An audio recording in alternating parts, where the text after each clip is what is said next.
বিসমিল্লাহির রহমানির রহিম। হে সমস্ত জগতবাসী, আজ আমি শামীম আলী চিশতি আপনাদের সামনে যে আলোচনাটি নিয়ে হাজির হলাম, সেই আলোচনাটি আপনারা অবশ্যই খেয়াল করে শুনবেন। আর আজকের আলোচনাটি খেয়াল করে শুনলে কি হবে, যে মানুষের জীবনে দেখা গেছে কারো সময় বা দেখা যায় কারো সময় হয়নি, তার মৃত্যু হয়ে গেছে, তার যে কোনো একটা বিপদ ঘটেছে, সে অসময়ে তার মৃত্যু হয়েছে।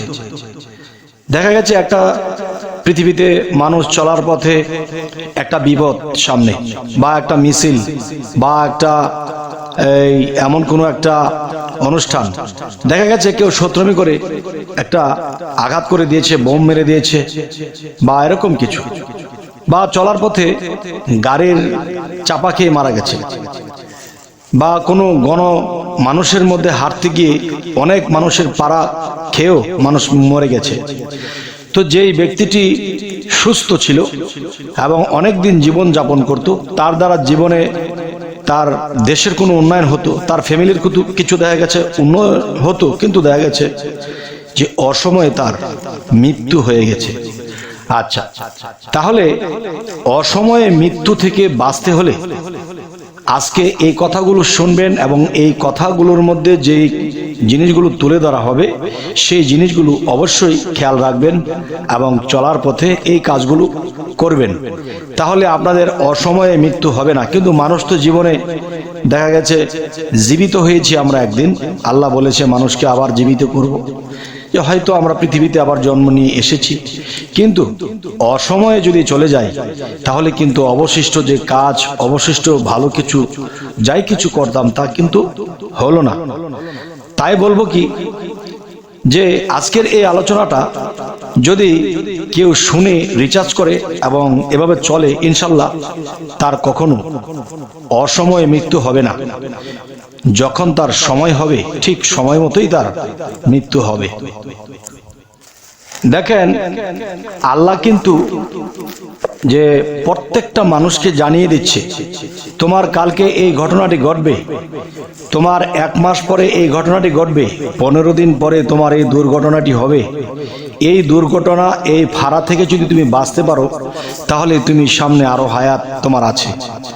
এখন আল্লাহ কিন্তু আপনাদেরকে, আমাদেরকে, সবাইকে সিগন্যাল দেয়, কিন্তু সেই সিগন্যাল আমরা বুঝি না, না বোঝার কারণে আমাদের কি হয়, অসময়ে মৃত্যুবরণ করতে হয়। দেখা গেছে একটা মানুষ পড়ালেখা করতে করতে ইউনিভার্সিটি পড়ালেখা শেষ করেছে, সে একজন প্রফেসর হবে, বা সে একজন ইঞ্জিনিয়ার হবে, একজন ডাক্তার হবে, কিছু একটা হবে, কিন্তু তার পড়ালেখাও শেষ হলো, একটা সময় কোনো দুর্ঘটনায় তার মৃত্যু হয়ে গেল। আর সেই দুর্ঘটনা হবার আগে কিন্তু সিগন্যাল আসে, আর সেই সিগন্যাল কিন্তু আল্লাহ দিয়ে দেয়। সেই সিগন্যালগুলো সম্পর্কে আলোচনা করব। দেখুন, আপনি যদি কখনো স্বপ্ন দেখতেছেন যে একজন মানুষ অনেক মানুষের ভিড়ে, অনেক মানুষের দৌড়াদৌড়ি হুড়াহুড়ির মধ্যে কোনো মানুষ দেখা গেছে সেই মানুষের ভিড়ে, মানুষের পাড়া খেয়ে সেই মানুষটি একেবারে মারা গেছে, তাহলে বোঝা গেল সেই মানুষটি সুস্থ ছিল, আর সেই মানুষটি পাড়া খেয়ে মারা গেল। এবং এত মানুষের ভিড়ে আপনি দেখতে পেরেছেন, দেখে যেভাবে পেরেছেন মানুষকে ঠেলে, মানুষকে চেঁচামেচি করে তাদেরকে সরিয়ে আপনি সেই ব্যক্তির লাশটাকে তুলে এনে আপনি তার বাড়িতে পৌঁছে দিয়েছেন। তাহলে বোঝা গেল এই দৃশ্য বা এই স্বপ্ন আপনি কেন দেখলেন? যে এই বিপদ ঘটবে যার, সেই তো দেখবে, সেই তো সংযত হবে, তবে আপনি কেন দেখলেন?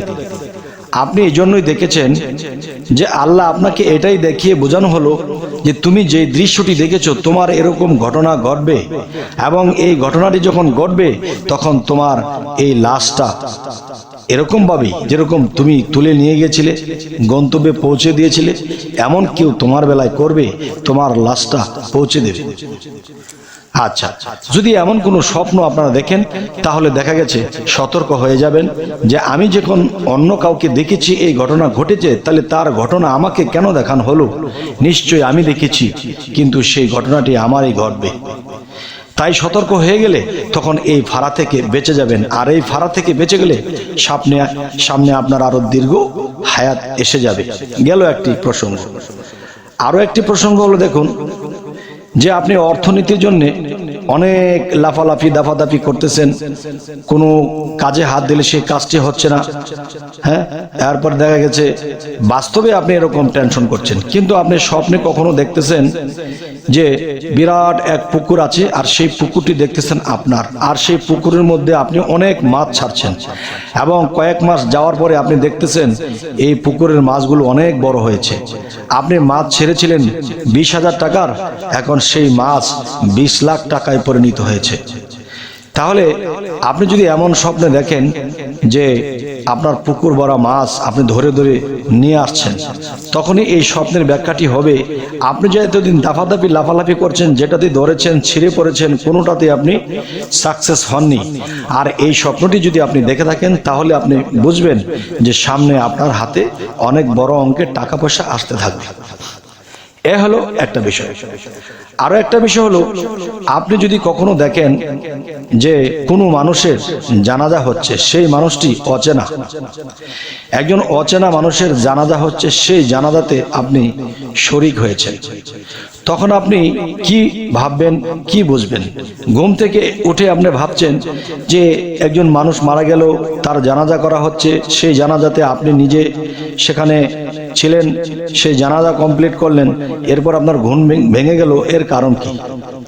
এর কারণ হলো, যদি যেই ব্যক্তিটি মৃত্যুবরণ করেছে এবং যার জানাজা হয়েছে, যদি সেই লোকটি বয়স্ক হয়ে থাকে, তাহলে আপনার নিজের রক্ত বংশের মধ্যে কেউ চলে যাবে।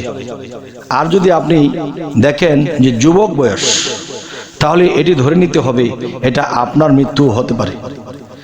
তাহলে এরকম যদি আপনি দেখেন, তখন আল্লাহর কাছে দরখাস্ত দোয়া করবেন যে হে আল্লাহ, তুমি আমার হায়াত দারাজ করো, বিপদ মুক্ত রাখো, আমি যেন এই পৃথিবী থেকে তোমার আরো ইবাদত করে, তোমার গুণগান করে এই পৃথিবী ত্যাগ করতে পারি। এ হলো একটি বিষয়। আরো একটি বিষয় হলো, দেখুন আপনি একদিন স্বপ্ন দেখতেছেন যে আপনাকে সিংহ তাড়া করছে, আপনি খুব স্পিডে দৌড়াচ্ছেন, আপনার পিছনে পিছনে সিংহ আপনাকে দৌড়াচ্ছে।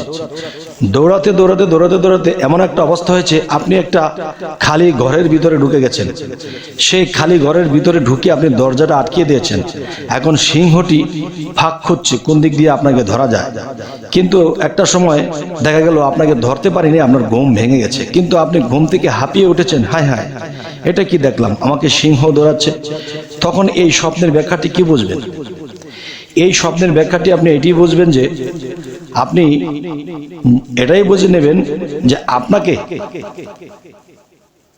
আপনার মৃত্যুর সংবাদ দিয়ে গেছে, যে যদি আপনাকে ধরে ফেলতো তাহলে আপনি চলে যেতেন, এই দেহ ত্যাগ করে, দুনিয়া ত্যাগ করে চলে যেতেন। যেহেতু ধরতে পারেনি, তাহলে এই স্বপ্নটি যদি আপনি 4টার দিকে বা 5টার দিকে দেখেন, তাহলে ঘুম থেকে ওঠার রাতে ঘুমানোর পরে যদি 4টা 5টায় দেখেন, তাহলে আপনার হায়াত খুব কম। যদি 2টা বাজে দেখেন বা 12টা বাজে দেখেন, তাহলে মোটামুটি হায়াত থাকলেও অতটা নেই। তখন আপনি আল্লাহর কাছে দরখাস্ত করতে হবে যে হে আল্লাহ, আমি যে এই স্বপ্নটি দেখিলাম যে আমাকে সিংহ দৌড়াচ্ছে, অল্পের জন্য ধরতে পারিনি, আমি ঘরের দরজা আটকিয়ে দিয়েছি। তাহলে আপনি একটা ফাঁড়া থেকে বেঁচে গেছেন, কিন্তু সামনের ফাঁড়া থেকে বাঁচতে পারবেন না। আর এই স্বপ্নটি দেখার পরেও কিন্তু আপনার রোগ হতে পারে, এরপরে আপনার কোনো দুর্ঘটনা ঘটতে পারে, বা আপনার দেহের উপর দিয়ে কোনো কিছু টর্চার হতে পারে।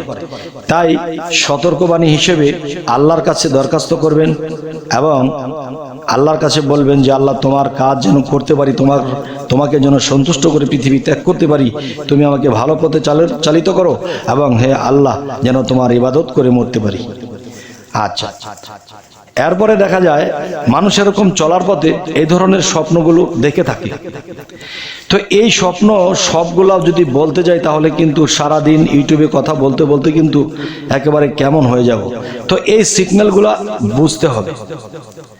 আচ্ছা, তাহলে মৃত্যুর আরেকটা সংকেত হিসেবে আমি আরো একটি কথা বলবো, যে আপনি যদি কখনো দেখেন যে আপনাকে সিংহ দৌড়াতে দৌড়াতে আপনাকে ধরেই ফেলেছে এবং আপনাকে ছিঁড়ে বিড়ে খেয়ে ফেলছে, আর আপনি বাঁচার জন্য চেষ্টা করেও আর বাঁচতে পারেননি, আপনাকে ছিঁড়ে বিড়ে খেয়ে ফেললো।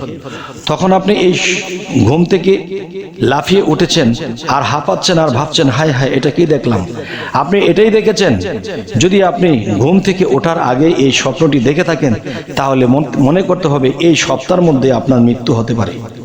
আর তখনই যদি আপনি মনে করেন যে হ্যাঁ, জীবনে পাপ করেছি, জীবনে খারাপ করেছি, তাহলে আল্লাহর কাছে ক্ষমা চেয়ে অবশ্যই ইবাদতে মশগুল হন আর আল্লাহর কাছে হায়াত ভিক্ষা চান। আপনার হায়াত কমে গেছে। তবে হে সমস্ত জগতবাসী, আজকের এই আলোচনাগুলো কেন করলাম? কারণ এই দেশে বর্তমানে যে অবস্থা চলছে, কখন কে মরে যায়, কে কাকে কখন মেরে ফেলে, তাই এই সংকেতগুলো কিন্তু প্রত্যেকটা মানুষের জীবনে আসে যে আপনার হায়াতির কি অবস্থা, কতদিন বাঁচবেন, আপনি কি কোনো গোল চক্করের মধ্যে পড়ে যাবেন, আপনি কোনো মানুষের ফাঁদে পড়ে যাবেন, আপনি কোনো সন্ত্রাসের ফাঁকে পড়ে যাবেন, আপনার কি মৃত্যু হয়ে যাবে। এই জিনিসগুলো সিগন্যাল আল্লাহ এভাবে দিয়ে থাকে। আর অবশ্যই এই স্বপ্নগুলো দেখলে আমাদের সতর্ক হতে হবে। হয়তো সতর্ক হলে আমাদের এই ফাড়াটা কেটে যাবে, আমাদের দীর্ঘ হায়াতের ব্যবস্থা হবে। তবে হে সমস্ত জগতবাসী, আজকে আমি যতটুকু পেরেছি বলেছি, কিন্তু আরো অনেক স্বপ্ন আছে, অনেক স্বপ্নের অনেক ব্যাখ্যা আছে, সবকিছু কিন্তু বলা সম্ভব নয়। তাই আমি যতটুকু পেরেছি বলেছি। আর আপনারা যদি কমেন্ট করেন যে না, এই ধরনের স্বপ্ন আমাদেরকে আরো বলা হোক, যাতে আমরা আরো কিছু জেনে আমরা সতর্ক হতে পারি। আর যদি মনে করেন হ্যাঁ এতটুকু চলবে, তো আলহামদুলিল্লাহ। যাই হোক, আমাদের চ্যানেলের আলোচনা যদি আপনাদের ভালো লাগে, অবশ্যই সাবস্ক্রাইব করে নেবেন। সকলে ভালো থাকবেন। আল্লাহ হাফিজ।